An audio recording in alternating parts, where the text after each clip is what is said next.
My name is Alma, and I'm 62 years old. When my phone lit up with that text from my daughter Eleanor saying I wasn't welcome on their European vacation, something broke inside me.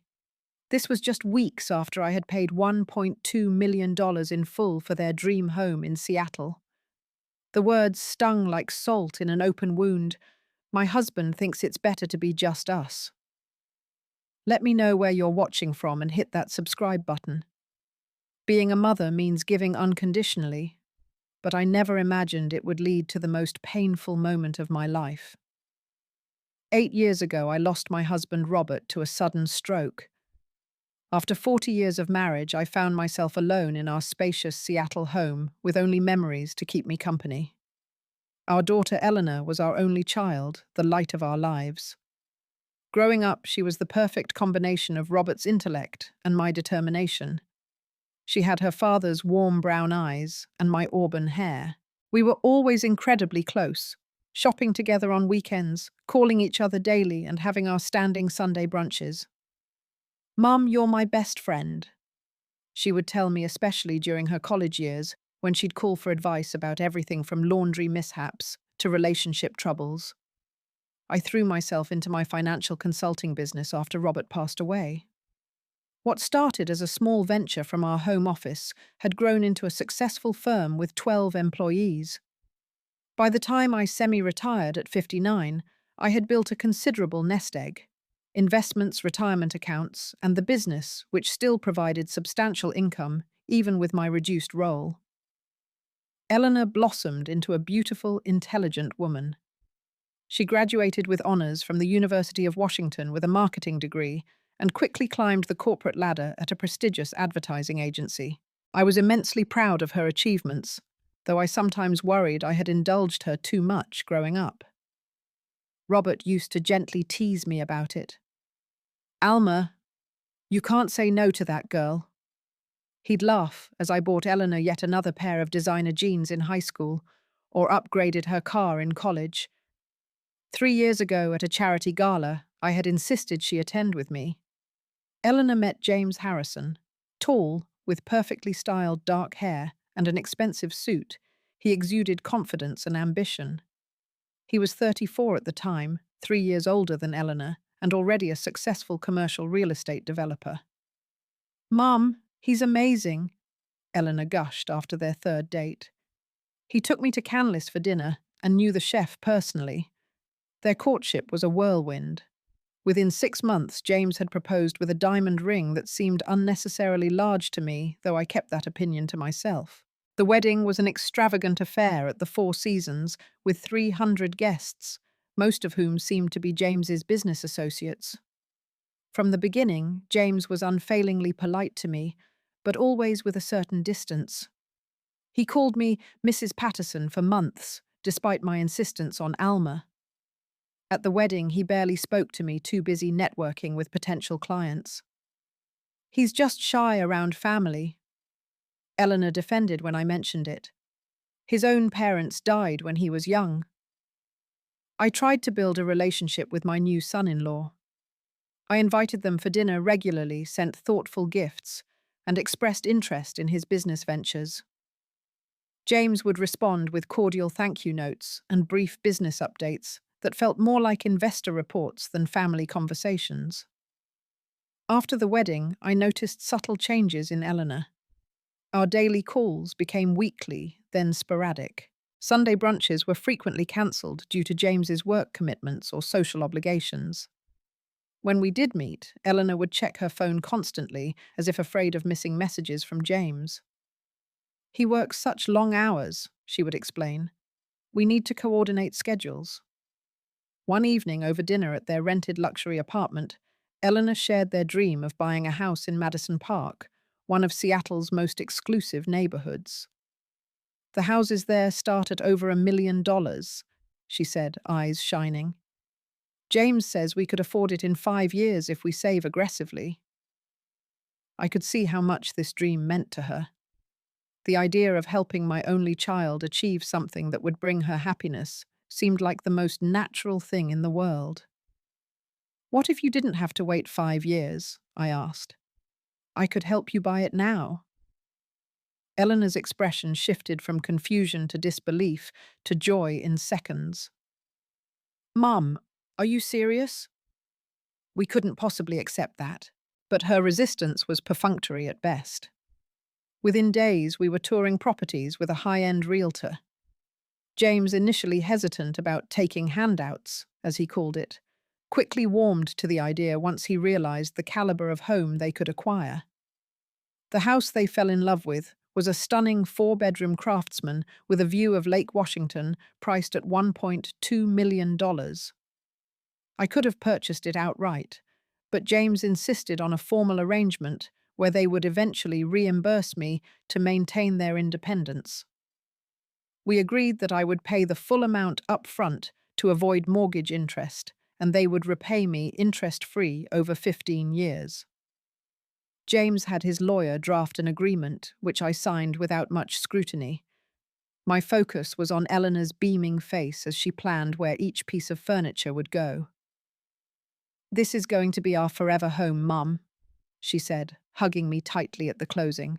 "I can't believe you did this for us." Those words and her happiness were all the repayment I needed, or so I thought at the time. The first warning signs appeared shortly after Eleanor and James moved into their new home. I had expected to be involved in decorating decisions, perhaps helping Eleanor pick out furniture or paint colours, as we had always done together. Instead, I discovered they had hired an interior designer without even mentioning it to me. "James thinks it's best to have a cohesive vision," Eleanor explained when I asked about it. "Marissa has done several homes in the neighborhood." When I stopped by unannounced one afternoon bringing homemade cookies and hoping to see the progress, James seemed distinctly uncomfortable with my presence. "We're in the middle of some important decisions about the kitchen renovation," he said, checking his watch repeatedly. "Perhaps you could come back another time, when we invite you." Eleanor, standing slightly behind him, gave me an apologetic look, but said nothing to contradict him. The pattern of exclusion continued as they settled in. Family dinners, which I had imagined would be regular events in their new dining room, became increasingly rare. Eleanor always had a reason James was working late.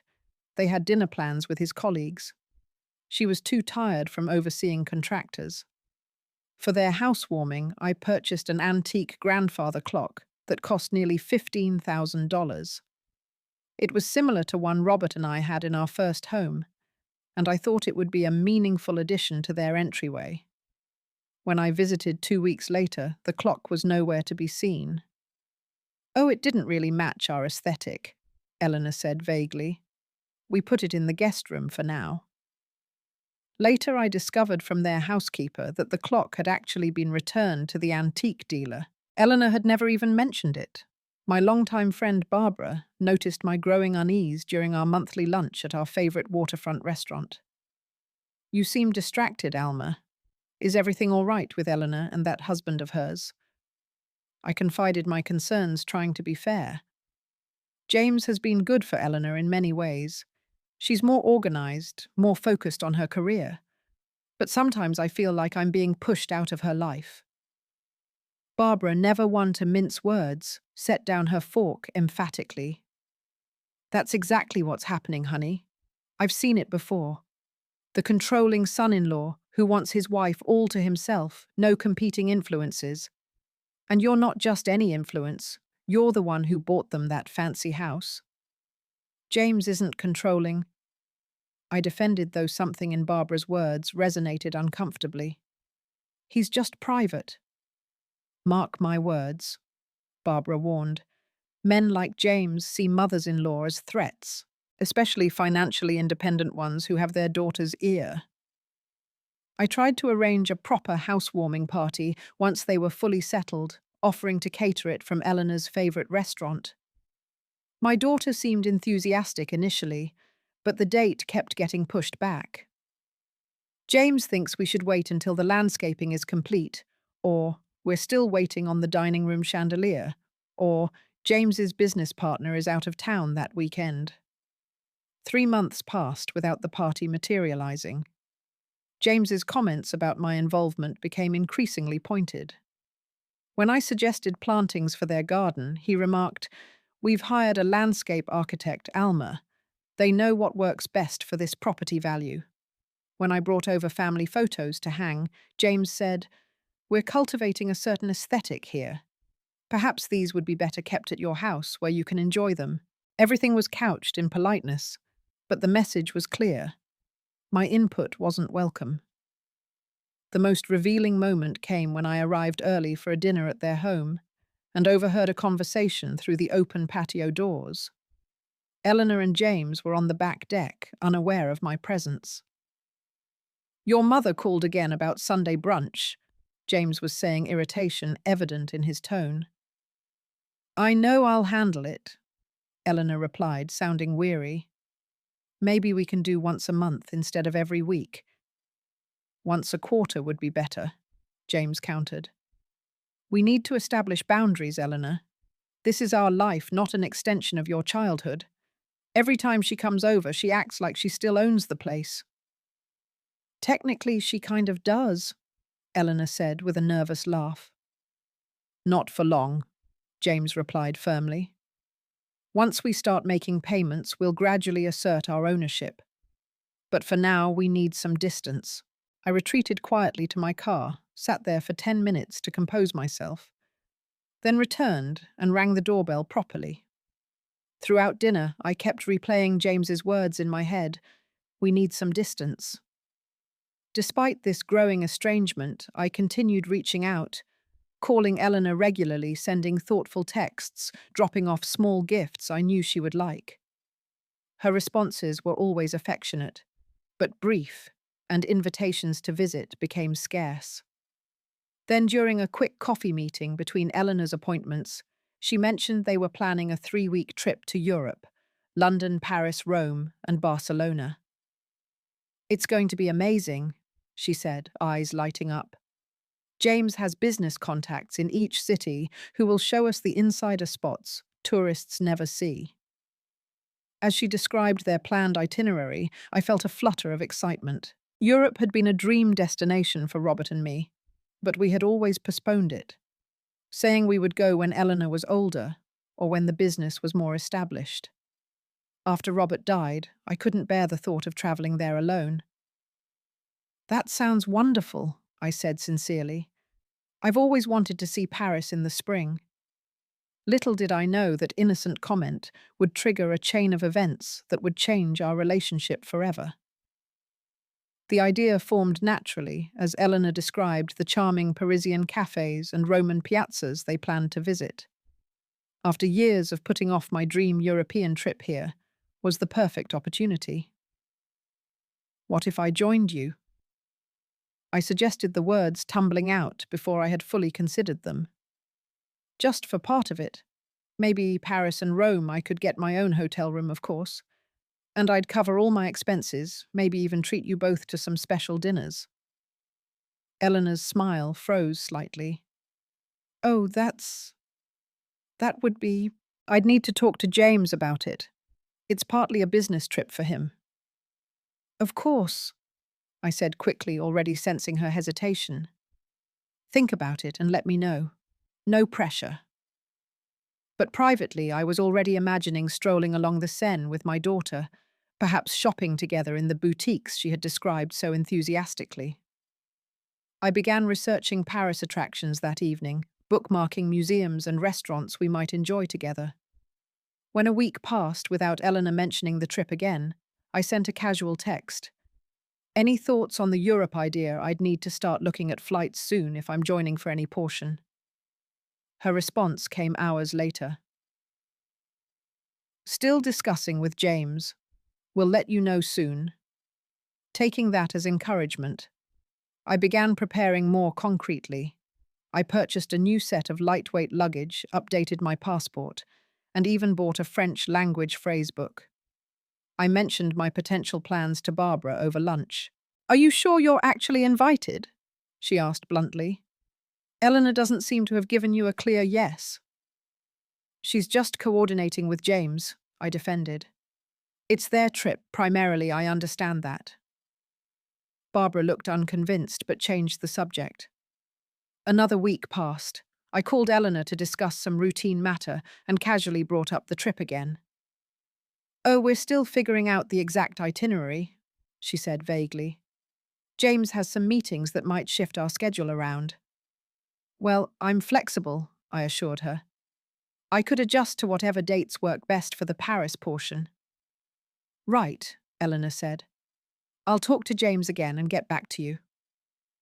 When I saw Eleanor's social media posts showing new luggage and European travel guides she had purchased, I realized time was growing short. I invited them to dinner at my home, determined to get a straight answer. The evening was tense from the start. James checked his phone repeatedly, and Eleanor seemed nervous, chattering about inconsequential topics and avoiding any mention of the trip. Finally, over dessert, I addressed it directly. "I need to know about Europe, sweetheart. If I'm joining you in Paris, I should book flights soon for the best rates." James set down his fork with a sharp clink against the china. "I think there's been a misunderstanding, Alma. This trip is something Eleanor and I have been planning as a couple. A private getaway." His emphasis on the word private was unmistakable. "James," Eleanor said quietly, placing her hand on his arm, "maybe Mum could join just for Paris for a few days." James's expression hardened. "We discussed this, Eleanor. This is our trip. Our time together away from—" He gestured vaguely, which I took to mean away from Seattle, but his glance toward me suggested he meant away from me specifically. Eleanor looked trapped between us, her eyes darting from James to me and back again. In that moment, I realized with painful clarity that she would not stand up to him, not even for me. "It's fine," I said, forcing a smile. "I understand completely. It was just an idea." The rest of the evening passed in strained politeness. As they left, Eleanor hugged me quickly and whispered, "I'll call you tomorrow." She didn't. 3 days later, through a mutual acquaintance, I learned that Eleanor and James had finalized their bookings. All their flights and hotels were arranged. They would leave in just over 2 weeks. Still, I held out hope that Eleanor might have convinced James to include me for some portion of the trip. I texted her, "Just checking on your Europe plans. If there's any part where I might join even for a few days, I'd love to book my flights." When my phone chimed with her response the next morning, I was unprepared for the pain her words would cause. "Mum, I'm sorry, but you are not coming with us to Europe. James thinks it's better for this vacation to be a family vacation only. Maybe we can plan something else together another time." Family vacation only. The implication was crystal clear. I was not considered family. I stared at those words until they blurred through my tears. After everything, after raising her alone following Robert's death, after supporting her through every phase of life, after giving her $1 million home, I was being explicitly excluded from their family. As the initial shock subsided, I scrolled through Eleanor's Instagram page and noticed photos of new luggage, travel outfits, and guidebooks with the caption, "Counting down to our European adventure." All booked and ready to go. Dream trip, finally happening. The dates in her post confirmed they had finalized these arrangements days ago, even while leaving me hanging with vague responses. The casual cruelty of it took my breath away. I must have read Eleanor's text message 100 times that day, each reading like a fresh wound. "James thinks it's better for this vacation to be a family vacation only." The words echoed in my mind, their meaning evolving from hurtful to infuriating and back again. My first instinct was to call her to hear her voice and understand how she could deliver such a painful message via text. I dialed her number 3 times. Each call went straight to voicemail. "Eleanor, it's Mum. I got your message. Could we please talk about this? Call me back when you can." No response came that day, or the next. Barbara arrived at my house that evening with a bottle of wine and fierce indignation after I texted her what had happened. The nerve, she fumed, pouring generous glasses for both of us. After everything you've done for them. I sat at my kitchen island, still numb with shock. What hurts most is that she didn't even have the courage to call me. A text message, Barbara. Like I'm some casual acquaintance she's cancelling coffee with. And that line about family vacation only, Barbara added, her voice rising. What does she think you are? The distant cousin twice removed. Apparently family now means just Eleanor and James, I said bitterly. I'm just the bank that funded their dream house. Barbara took my hand across the counter. Alma, I hate to say this, but I think it's time to face some hard truths about your daughter, and especially that husband of hers. Over the next hour, Barbara helped me see the pattern that had been developing since James entered the picture. The gradual isolation, the increasing demands, my financial generosity taken for granted, even expected. Have they even made a single payment on that house? Barbara asked. I realized with a start that they hadn't. According to our agreement, payments were supposed to begin 6 months after they moved in. That milestone had passed 2 months ago, but the subject had never been raised. Later that evening, I discovered something even more upsetting. Through a mutual friend's social media comment, I learned that Eleanor and James had been boasting about their custom home to friends. Can't wait to see your gorgeous place again when we get back from Europe, wrote one friend. Still can't believe you guys bought in Madison Park at your age, couple goals. Eleanor's reply turned my blood cold. Hard work and smart saving pays off. James knew exactly which property to invest in. They were taking credit for purchasing the home themselves, no mention of my contribution.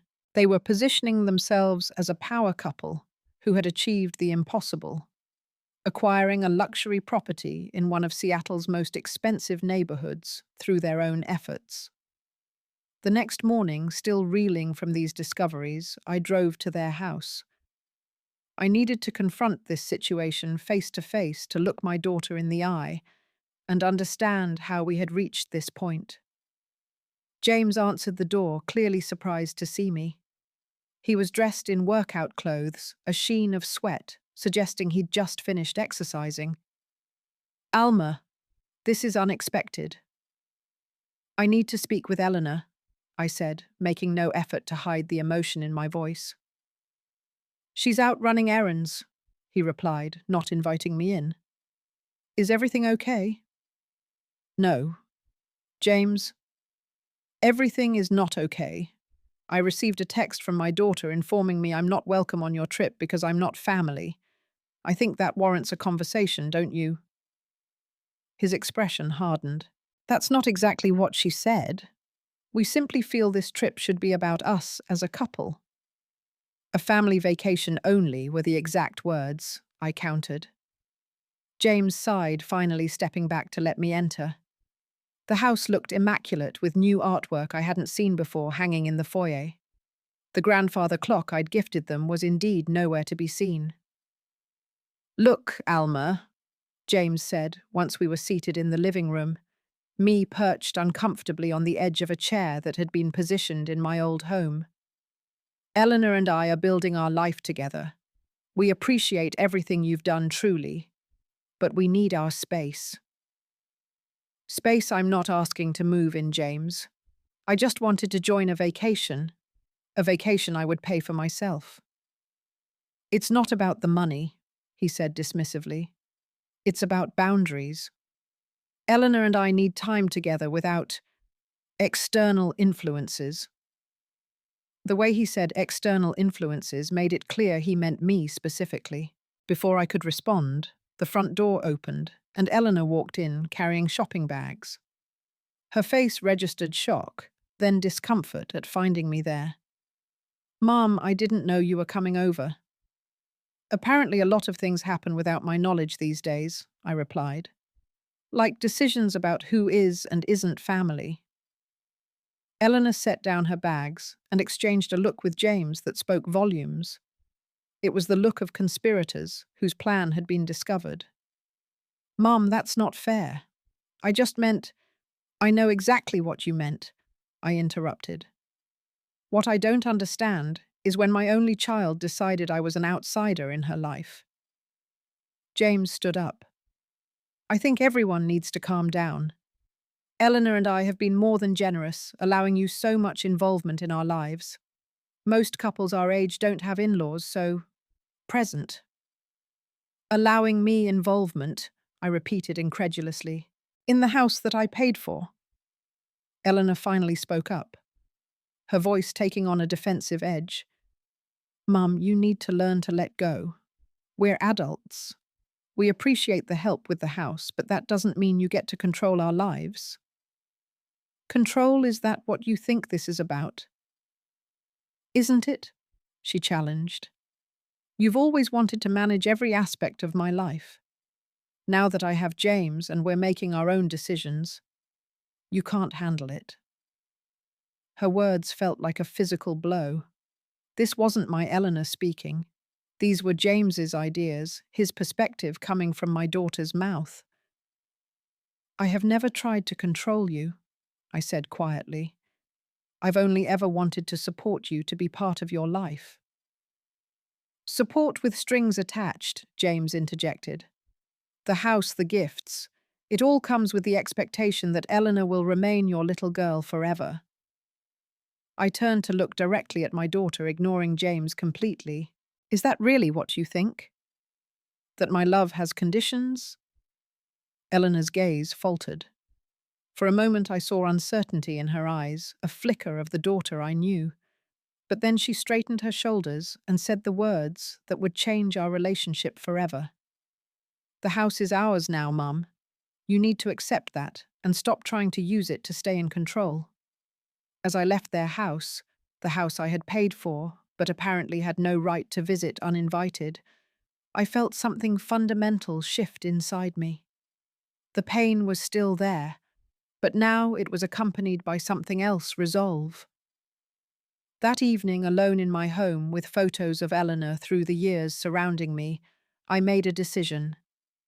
If they wanted independence, true independence, I would give it to them, complete with all its financial realities. The next morning, I called Richard Thompson, the attorney who had handled my business affairs for decades. His secretary initially said he was booked solid, but upon hearing the urgency in my voice, she squeezed me in for a lunch appointment.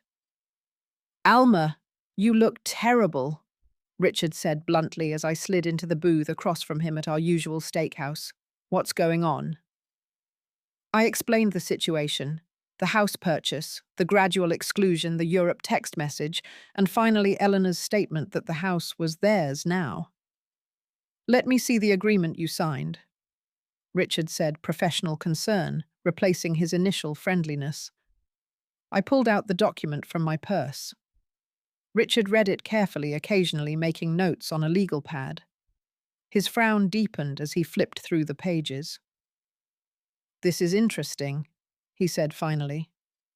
According to this agreement, you paid the full purchase price up front, but retained ownership of the property until they complete all scheduled payments to you. They were supposed to begin monthly payments 6 months after taking occupancy, which was 2 months ago, I confirmed. Richard nodded. Have they made any payments yet? Not a cent, I said. The subject hasn't even come up. He continued reading. There's also a clause here stating that if they fail to begin payments within 3 months of the scheduled start date, you have the right to either demand immediate payment in full or reclaim full ownership of the property with 30 days' notice. The implications of his words hung in the air between us. I had more power in this situation than I realized. So legally, the house is still entirely mine, I said slowly. 100%, Richard confirmed, and will remain so until they've made all promised repayments. What they've been telling their friends is not just hurtful, it's factually incorrect. I spent the next 2 days meeting with financial advisors and real estate experts. I learned that the housing market in Seattle had continued to appreciate since the purchase. The property I had bought for $1.2 million could now likely sell for $1.4 or or even 1.5 million. Through it all, I wrestled with my conscience.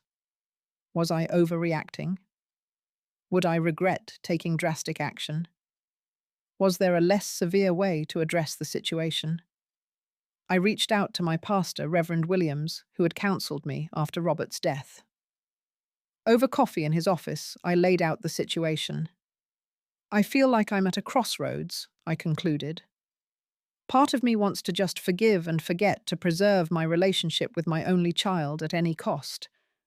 But another part feels I need to stand up for myself to show that there are consequences for treating people, even parents, as disposable. Reverend Williams considered my words carefully. Forgiveness is indeed important, Alma, but sometimes the most loving thing we can do is establish clear boundaries. Enabling entitled behavior isn't actually helping Eleanor grow as a person. So you think I should cancel the arrangement? Take back the house? I can't tell you what to do, he said gently. But I would ask you to consider what lesson Eleanor is learning right now. If she can treat you this way and still benefit from your generosity, what message does that send? His words stayed with me as I drove home. What lesson was I teaching my daughter? That she could discard people once they had served their purpose. That financial support came with no expectation of basic respect. That evening, I made my decision. I called Richard and asked him to prepare the necessary documents to formally notify Eleanor and James that due to their failure to begin payments, I was exercising my right to reclaim full ownership of the property. Additionally, I would be putting the house on the market immediately. Are you absolutely certain about this? Richard asked. It will likely create a significant rift with your daughter. The rift is already there, I replied quietly. They created it. I'm just acknowledging it exists. Within days, I had engaged Marissa Klein, a top real estate agent specializing in luxury properties. She was confident the house would sell quickly, possibly even generating multiple offers.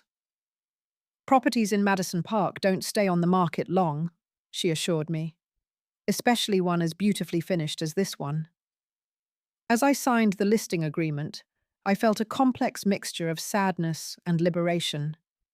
For too long, I had allowed my identity to be defined solely as Eleanor's supportive mother. It was time to remember I was Alma Patterson, a successful businesswoman, a person of worth and dignity in my own right. The hardest part was yet to come, informing Eleanor and James of my decision. I considered doing it in person, but decided a formal letter would be more appropriate, given the legal nature of the situation. Richard drafted it. I signed it, and it was delivered by courier to their house, my house, on a Tuesday morning. Then I waited for the storm to break. The first response came within hours, a series of increasingly frantic text messages from Eleanor. Mum, what is this letter? There must be some mistake. Please call me ASAP. This isn't funny. You can't be serious about selling our house. We need to talk right now. I didn't respond immediately, taking time to gather my thoughts and prepare for the confrontation I knew was coming. Just before dinner, my doorbell rang. I opened it to find Eleanor on my doorstep, her face flushed with anger and her eyes red from crying. James stood behind her, his expression dark. What is the meaning of this? Eleanor demanded, waving the letter in my face as they pushed past me into the foyer. I think the letter explains itself quite clearly, I replied, keeping my voice calm. You've failed to begin payments as agreed, and I'm exercising my right to reclaim and sell the property. This is insane, James exploded. You can't just change your mind about a gift of this magnitude. It wasn't a gift, James, I corrected him. It was a loan. Your own lawyer drafted the agreement which specifically outlined the repayment terms you have failed to meet. We were going to start payments, Eleanor insisted. We've just been busy with the house renovations and planning our trip. The payment start date was 2 months ago, I pointed out. You never even mentioned it. Not once. And when I visited yesterday, you made it quite clear that you consider the house yours now. Because we thought that was your intention, James argued, to eventually sign it over to us completely. I shook my head. That was never discussed or agreed upon. The arrangement was always a loan, not a gift. Mom, Eleanor said, her voice shifting to the pleading tone she had used as a teenager when asking for something expensive. You can't do this to us. Where will we live? What will our friends think? You're both well-employed adults, I replied. You can rent an apartment like most people your age. As for what your friends will think, perhaps you should have considered that before telling them you purchased the house yourselves through hard work and smart saving. Eleanor's face paled. You saw that. I did. Just as I've seen how you've both systematically pushed me out of your lives while happily accepting my financial support. James stepped forward, his lawyer persona taking over. We'll fight this. You can't just sell a house out from under us. Actually, I can, I said, handing him a copy of the agreement with the relevant clauses highlighted. My name is on the deed. You've made no payments. Legally, it's quite straightforward. As James reviewed the document, his expression shifted from confidence to concern. Eleanor looked between us, seeming lost. Mum, please, she tried again. We can work this out. Maybe we said some things we didn't mean. We were just trying to establish ourselves as a couple. By excluding me from your family, by making me feel unwelcome in a house I paid for, by taking credit for my generosity. Eleanor's defiance crumbled. For the first time, I saw genuine remorse in her eyes. I'm sorry. I got caught up in the lifestyle in what James wanted. I didn't mean to hurt you. James shot her a look of betrayal. Eleanor, don't apologize. Your mother is being vindictive because she can't control us anymore. This isn't about control, James, I said firmly. It's about basic respect and appreciation, neither of which you've shown. So this is punishment, he accused. Because we wouldn't let you crash our vacation. No, this is a consequence, I corrected. Adults who want financial independence need to actually be financially independent. You can't have it both ways. The argument continued for nearly an hour, cycling through anger negotiation and finally desperate pleading. Eleanor cried that they had already spent money renovating. James threatened legal action, then switched to suggesting a new payment plan. I remained firm. The house will be listed tomorrow, I informed them. You have 30 days to find new accommodations, as specified in the agreement you signed. 30 days. Eleanor gasped. That's not enough time. It's standard in real estate transactions, I replied, and more than fair given the circumstances. As they finally prepared to leave, Eleanor turned back, tears streaming down her face. I never thought you could be so cruel. Her words stung, but I maintained my resolve. And I never thought my only child could be so entitled and ungrateful. I guess we've both learned something about each other. After they left, I sat alone in my living room for hours, questioning my decision. Had I gone too far? Was I destroying my relationship with my daughter forever? But each time doubt crept in, I remembered Eleanor's text about the Europe trip and her casual dismissal of me as not family. The house listing went live the next day. As Marissa predicted, interest was immediate and intense. By week's end, we had received 3 offers, the highest, at $1.5 million, $300,000 more than I had paid less than a year earlier. During this time, Eleanor reached out daily, her approach evolving from anger to bargaining to tearful apologies. James stopped accompanying her after the first week, apparently washing his hands of the situation after his legal threats proved empty. Please, Mum, Eleanor begged during one visit. Give us another chance. We'll start payments immediately. We'll include you in everything. Including the Europe trip, I asked pointedly. Her hesitation told me everything. Well, we've already booked everything as just the two of us. Even now, facing the loss of her home, she couldn't bring herself to truly include me. The decision is made, Eleanor, I said gently but firmly. Sometimes we need to lose something to understand its value. In the end, they moved to a luxury apartment complex with a 6-month lease, paying nearly triple what they had budgeted for housing.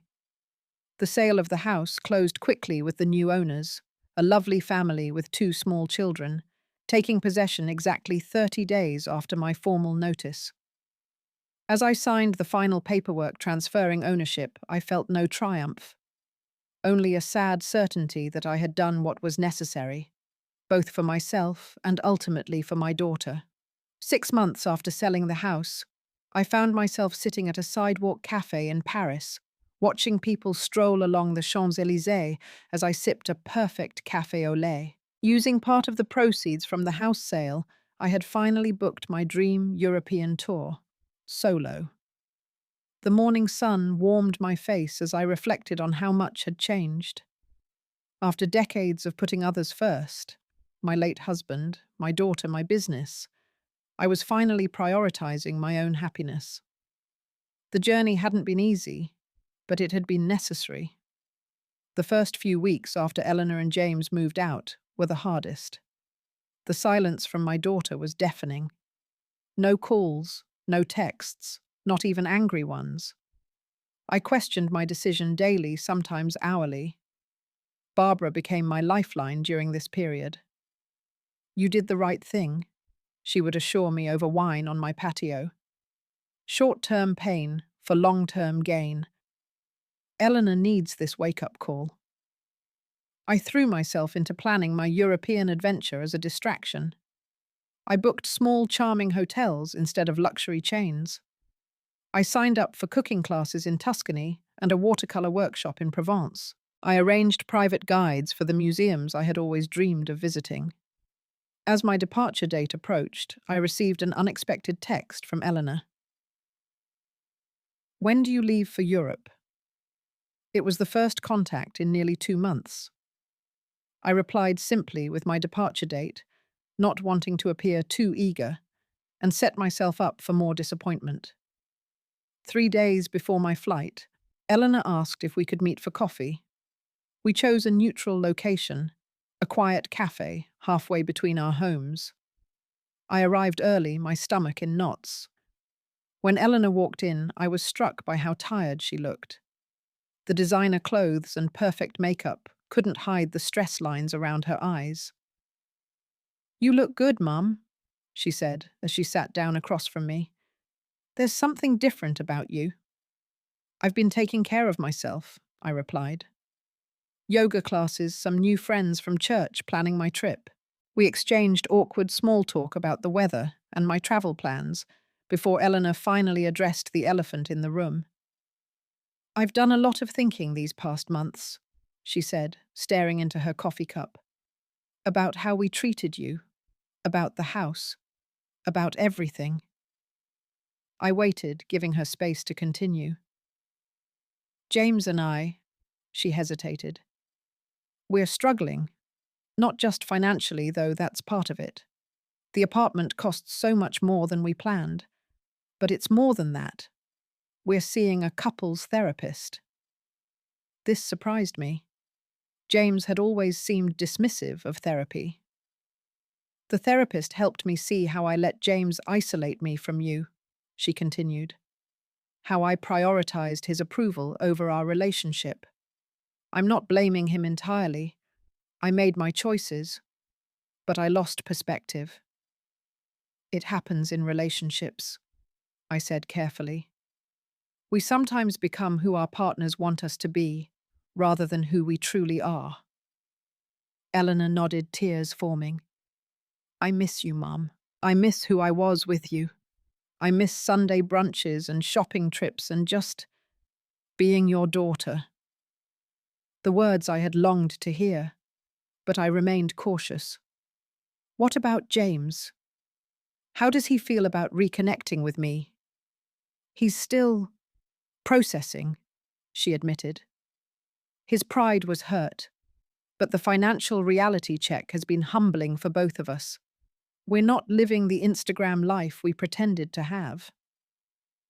We talked for nearly 2 hours more openly than we had in years. Eleanor acknowledged how deeply she had hurt me. I admitted that perhaps I had enabled some of her entitled behavior over the years. I'd like to try again, she said as we prepared to leave. To rebuild, if you're willing. I'd like that too, I replied. But things will be different. I love you unconditionally, Eleanor, but my support, financial or otherwise, now comes with boundaries. That's fair, she agreed. More than fair. We hugged goodbye, both crying. It wasn't a perfect reconciliation, but it was a beginning. Now, sitting in Paris, I felt at peace with my decision. My phone chimed with a text from Eleanor. Hope Paris is everything you dreamed. Would love to see photos when you have time. I smiled and snapped a picture of my cafe setting to send her. Our relationship was healing slowly but surely. We spoke weekly now, though I was careful not to offer financial assistance, despite hints about their housing costs. James remained distant, but according to Eleanor, he was working through his issues with their therapist. The financial strain had forced them both to reevaluate their priorities and spending habits, a valuable, if difficult, lesson. As for me, I had discovered a new chapter in life. After returning from Europe, I started volunteering with a program helping single mothers achieve financial literacy and independence. Sharing my knowledge with women who truly appreciated it brought unexpected fulfillment. I had also begun dating again. Nothing serious. Just dinner with a kind widower from my church, or occasional theatre outings with a retired professor Barbara had introduced me to.